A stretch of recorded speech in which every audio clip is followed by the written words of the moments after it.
மாதம் மாதம் பட்ஜெட்டில் துண்டு தான் விழும். இந்த மாதம் வேட்டி சட்டெல்லாம் சேர்ந்து விழும் பழகுது. அப்பா அப்பா என் பர்த்டேக்கு என்னைக்கு வேணும்னு கேட்டல. இங்க பாருப்பா, இந்த மாதிரி ஹாஸ்டல்ல எல்லாருக்கும் சாப்பாடு போடலாம்ப்பா. என் ஃப்ரெண்டு லக்ஷ்ணாவோட அப்பா கூட அவள் பர்த்டேக்கு அப்படிதாப்பா பண்ணாரு. நாமளும் அதே மாதிரியே சாப்பாடு போடலாம்ப்பா. கண்டிப்பாக போடலாமா? அடுத்த மாதம் கண்டிப்பாக வாடகை சேர்த்து கொடுத்துட்றேண்ணா. இப்போ தான் புது கம்பெனியில் ஜாயின் பண்ணியிருக்கேன். சேலரி வந்ததும் கண்டிப்பாக கொடுத்துட்றேண்ணா. கொஞ்சம் அட்ஜஸ்ட் பண்ணிக்கோங்கண்ணா. அப்பா, என் ஃப்ரெண்டு சந்தியா கூட அந்த ஹாஸ்டலில் தான்ப்பா இருக்கா. நான் அவங்கிட்ட சொல்லிட்டேன்ப்பா, நாளைக்கு என் பர்த்டேக்கு நானும் எங்கள் அப்பாவும் வந்து உங்களுக்கு சாப்பாடு கொடுப்போன்ட்டு. சரிம்மா. ஹலோ சார், 2 நாளில் கட்டிடுறேன் சார். இந்த ஒரு மாதம் தானே சார் லேட்டு, அடுத்த மாதம் சேர்த்து கட்டிடுறேன் சார். சார் ஃபோன் பண்ணி டார்ச்சர் பண்ணாதீங்க சார், எப்படியாவது கட்டிடுறேன் சார்.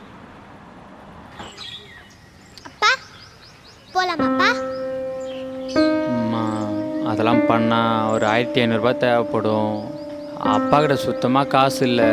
நம்ம அடுத்த வருஷம் கிராண்டாக பண்ணிக்கலாமா?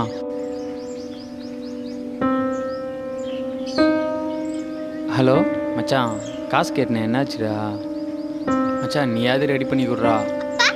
தோயிரா, ஒரு நிமிஷம்ரா.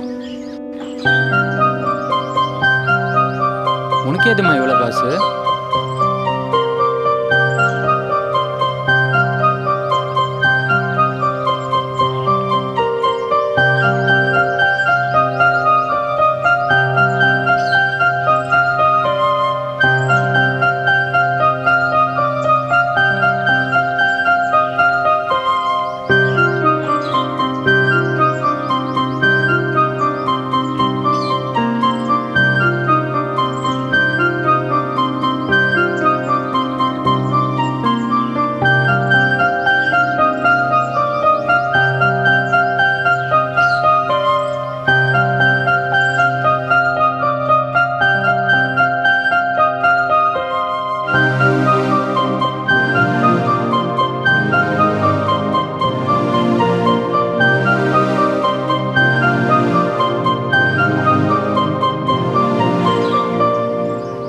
இந்த காசில் உனக்குன்னு எதுவும் வேணாமாம்மா?